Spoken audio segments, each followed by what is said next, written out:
Hello everyone. Okay, so I'm just here to talk about the aftermath of the rising and make some kind of concluding comments.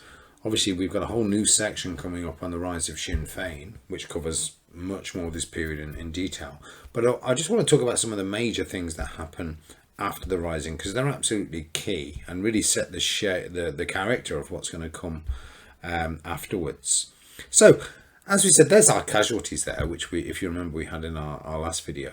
And the rising, while we can say it's kind of shambolic and some kind of farcical in many respects, the rising does manage to achieve, I think, a number of things. One thing, it does last a while.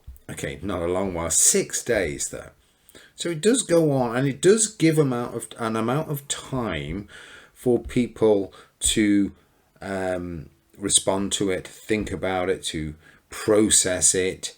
And certainly during the rising, there is a kind of shift, a subtle shift, I think, in public opinion to show a kind of interest.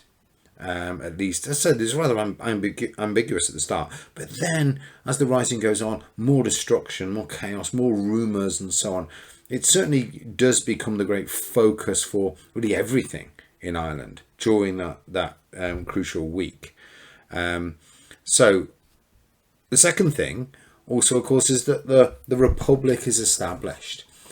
Now, I say, Pierce goes out, proclaims this Republic to all these bemused shoppers, but it is a key pivotal moment because, as we'll see in this revolution, when it comes to Sinn Féin, it comes to the Irish nationalist movement now, this is seen as the key point of departure. Now, Pierce has virtually proclaimed the Republic, therefore it exists. And we'll see in terms of the strategies, political, I suppose military to some extent, but it will be to act as if the Republic already exists, it's been proclaimed, and therefore British troops, British officials, British political systems, etc., these are all foreign now. They've been defined now essentially as foreign. And I say, we'll talk about that when we talk about the rise of Sinn Féin and particularly the War of Independence. But it's an absolutely key moment actually to get out there and proclaim a republic. So, as we said, the rising ends. It's a very tragic set of affairs, especially with so many civilians being killed and so on. And I say, people come kind of blinking out into the light now and try now to make sense of what the whole thing was about. And you see this in the press, and say you see it with the British authorities. Who is behind this? And remember, this is a serious business because there is a war going on here. And the potential that there's some kind of insurrection, which is either native or been inspired by German agents or whatever it might be, that's a serious business. So, in a major British city. And certainly eyes begin to turn now to what the British reaction is going to be. Things look kind of ominous from the start in that they appoint this man here to be in charge. And this is General John Maxwell. Now, he becomes now, any pretense at civilian government will be gone. And he becomes a military governor now. Essentially what you have is martial law declared across Ireland. And this guy, General John Maxwell, he's a pretty austere kind of character. He's sent over to take command. He doesn't know anything about Ireland or the subtleties of its political situation. He's basically been told there's been an insurrection in Dublin. Go there, restore order, find out who the hell's going on, and deal with the ringleaders and sort this whole thing out. So he's a tough-minded, no-nonsense soldier. I suppose, to be fair to him, that's what you expect. That's the job he's been given. If they wanted to be more subtle about this, they could have put in some kind of more civilian administration. But yeah, he goes in and, he will immediately begin to clamp down now on what are perceived to be the instigators and supporters of the rising. And we'll see how wide of the mark that will often be. The public reaction to this, as we said, is rather ambiguous, I think, to be fair. There are some famous incidents, though, of open hostility, particularly towards the rebels. And, rebels being led off after they've surrendered off to internment and whatever. A number of them, here's some examples here, famously have to be protected by British soldiers. Because, and particularly women, women come out throwing things at them, swearing at them, spitting at them. And the reason for that, completely understandable again from the women's point of view, is their husbands and sons and brothers and whatever are fighting in France and being killed. And you know, so they come out to jeer these, you know, traitors. You know, go to the front if you want to fight, you know, disloyal people. Now, so as I say, the reaction of the public, I think, is ambiguous, leaning in parts towards hostile to this rebellion. But it's clear that the imposition of martial law under Maxwell now is going to turn into, I suppose, at first fear from people, and then a growing resentment at the authorities. So rather than a support for the rebels, I don't think that's clear yet, but certainly a kind of anger at the British. And I'll just summarise here, I say, some of the key events and key responses of the British. As you can see, we'll talk about some of these. But, you know, when you talk about martial law, of course, what it essentially means is rounding up people now across Ireland who are perceived to be rebels. Now, this is a hell of a broad definition, because what it means is rounding up people who had absolutely nothing to do with the rising. I say not many people did. So they end up rounding up Gaelic enthusiasts, some guy, a troublemaker in the town or whatever, certainly not part of the rising, all kinds of journalists and people, members, leaders of the Irish Volunteers who had nothing to do with anything. And of course, what it means is you're sending now into provincial Ireland, into little towns and villages and stuff, you're sending these armoured columns with soldiers, and they're kicking in doors, and where is he, and dragging people out, and women are screaming and throwing them on the van. You're bringing, as it were, the harsh, heavy hand of martial law now into people's living rooms, as it were, and people are seeing this now. So places in the Rising where nothing happened at all now are being visited, and the reality is this: the reality of colonial British rule now. Beneath the velvet glove is a fist of iron. So that really is kind of counterproductive in terms of doing that. And thousands of people are rounded up across Ireland. A lot of people experience it. Of course, the most infamous thing that they do are the executions. And here is the yard at Kilmainham Jail where the executions most of the executions will take place. If you've ever visited there, it's been beautifully preserved now. It was actually falling down. I think it was into the 1960s that old Irish volunteers got together and organised some fundraising and whatever, and turned it into a kind of national monument. It has been wonderfully restored.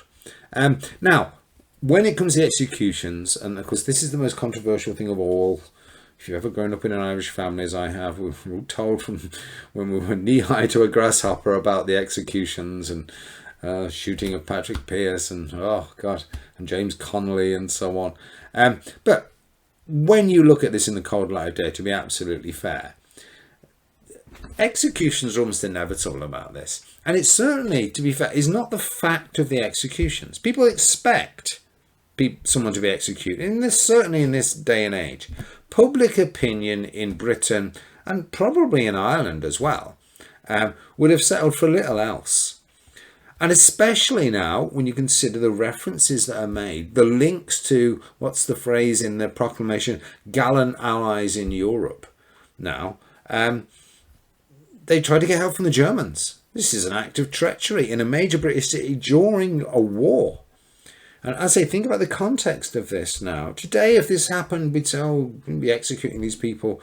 But back here in the First World War, when people are being executed for, cowardice on the front line and so on, this is absolutely to be expected now, to round up the ringleaders. So the main issue is not people are being executed for what they've done.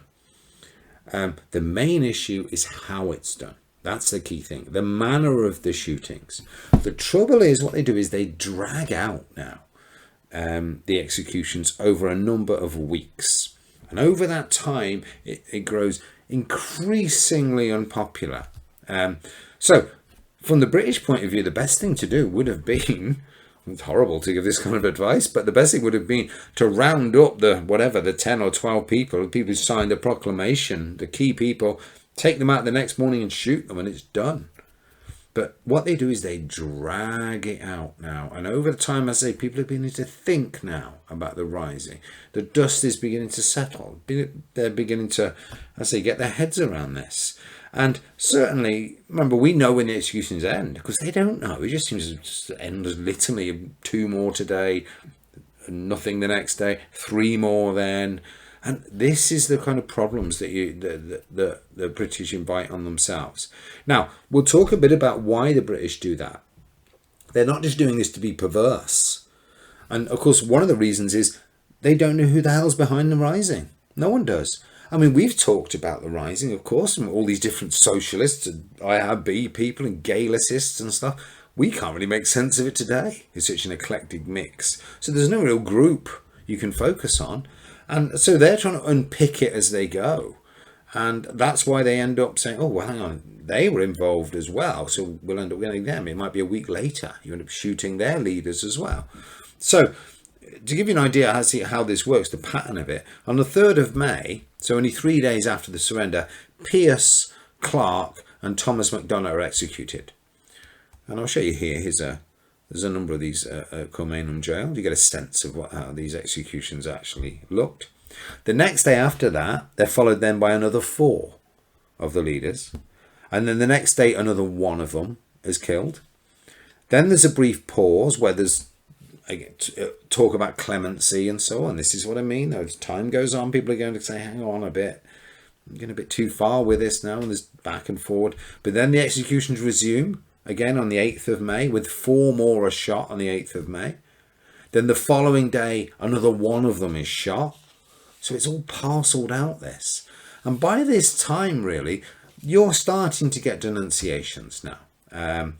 And fairly widespread. Vocal enough, anyway, to be heard. And certainly both the Home Rule Party now, which is, remember, the party in Parliament, the dominant Irish party, they're beginning to condemn this policy of executions. And there's a very famous occasion where John Dillon stands up and makes this speech here. So this is the 11th of May. You can see this is, so it's about 6-7 days gone by since the end of the rising, and he says this, John Dillon: I do most earnestly appeal to the Prime Minister to stop these executions. It is not murderers who are being executed, it is insurgents who have fought a clean fight, a brave fight, however misguided. Now think about the position the Home Rule Party is in now. I mean, you've got to feel for them. What can they do? You know what? They can't come out now and condemn the rising completely. These are all traitors, because they'll seem just like, British lackeys. They have to stand up for Ireland, whatever that means. But of course, they can't go too far to the other extreme. Otherwise, what's the point of view then anyway?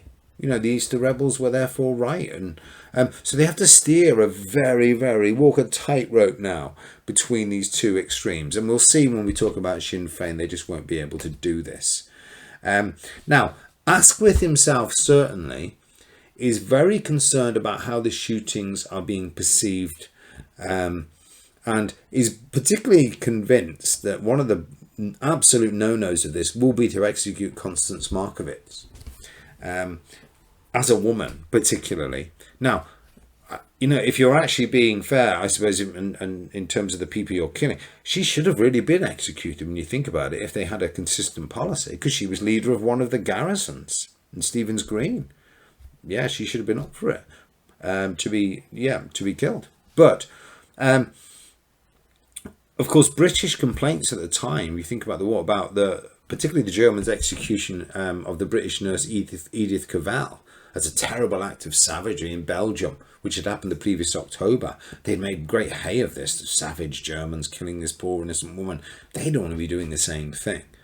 So they're very worried about, particularly American opinion, how this will actually sell. So what happens is, fudging the whole issue, Asquith instructs now Maxwell to only execute captives in exceptional circumstances. So if you've got someone who's absolutely banged to rights, and there's real top leader of the rising and so on, then you can execute them. He doesn't, again, he's rather throwing the ball now into poor old Maxwell's court. And what does Maxwell do? Well, it's Maxwell. He orders the death of 2 further prisoners. Now, Maxwell himself, who were the 2 he ends up killing? Well, he ends up killing Sean McDermott and James Connolly. Now, he says, Maxwell, well, they are exceptional. And of course they are. They're leaders of the rising. They signed the proclamation, the treacherous proclamation, which dealt with the Germans. How could you leave them alive? You can understand the point. So I say it's the order in which they're doing it rather than the people they're actually targeting.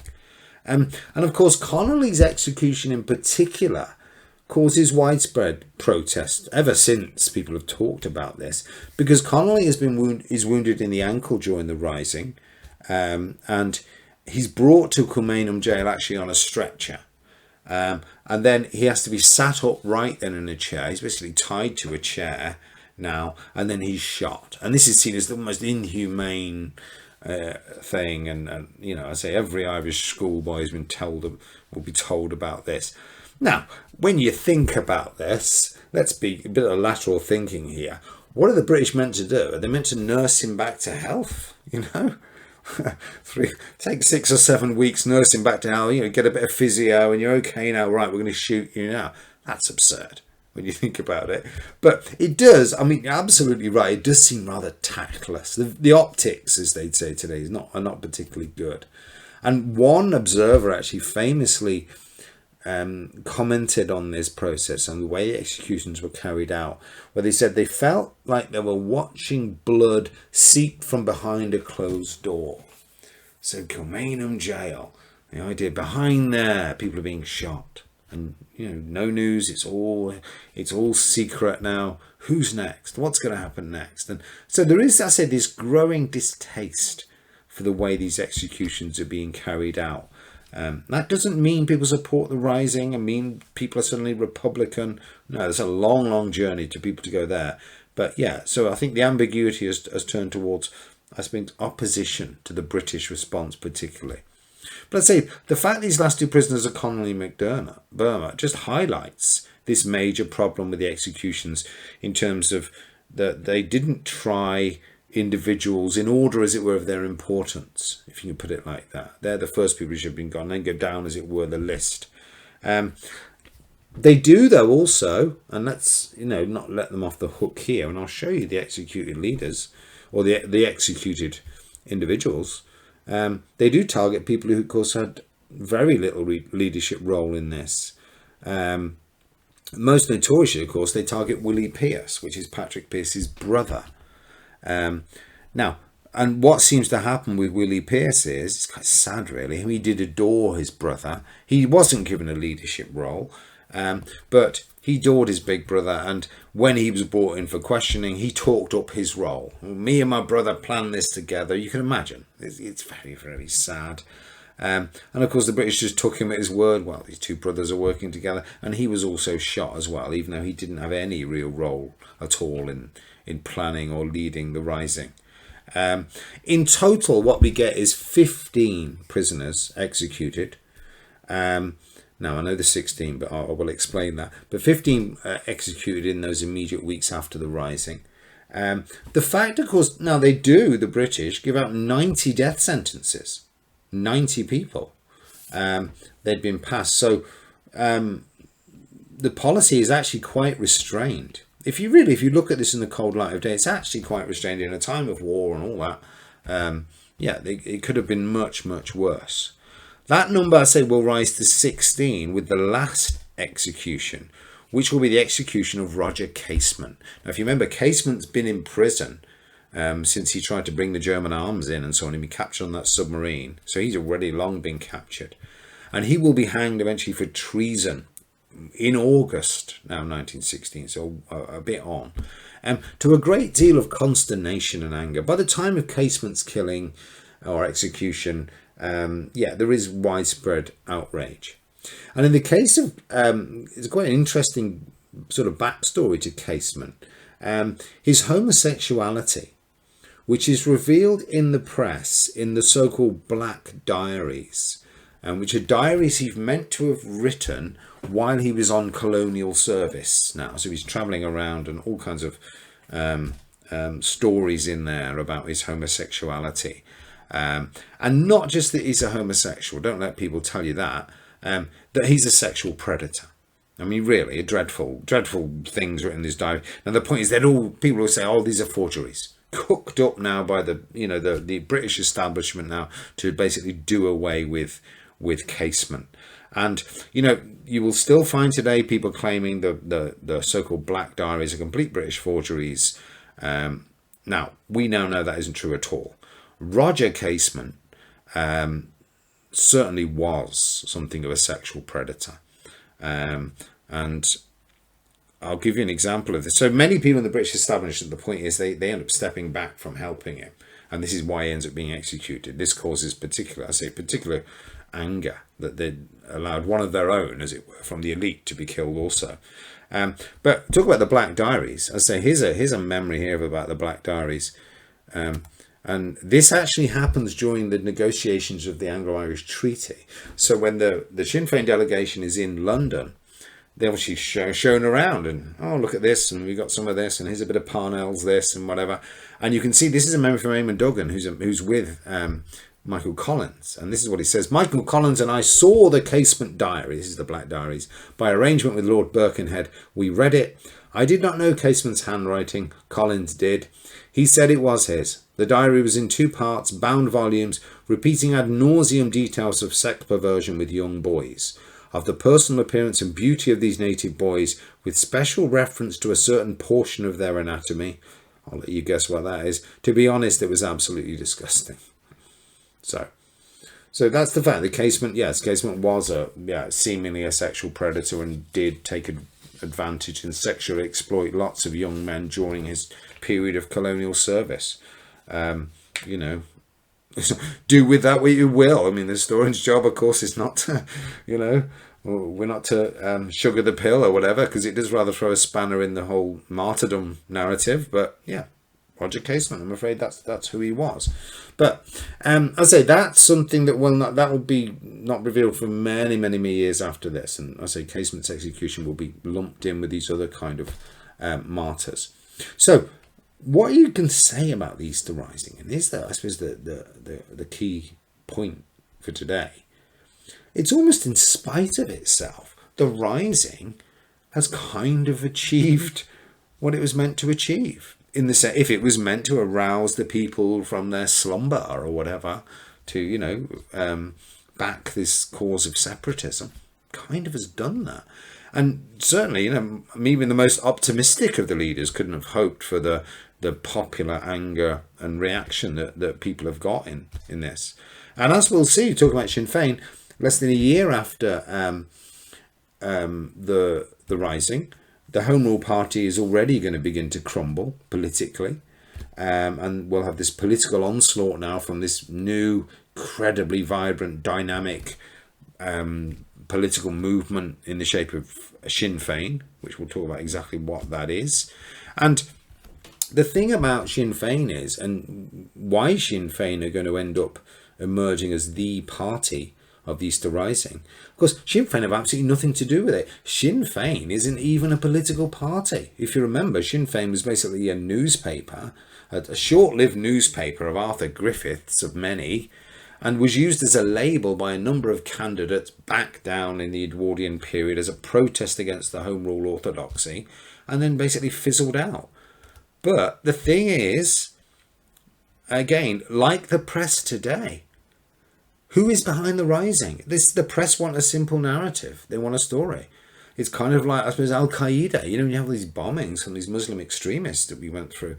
The label cry was Al-Qaeda, Al-Qaeda. Now, of course, the subtlety is there's all kinds of different terrorist groups and whatever, but Al-Qaeda became the label.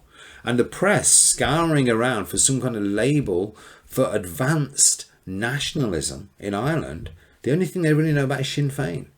Because remember, the IRB is a secret organisation and it's kind of fading away anyway.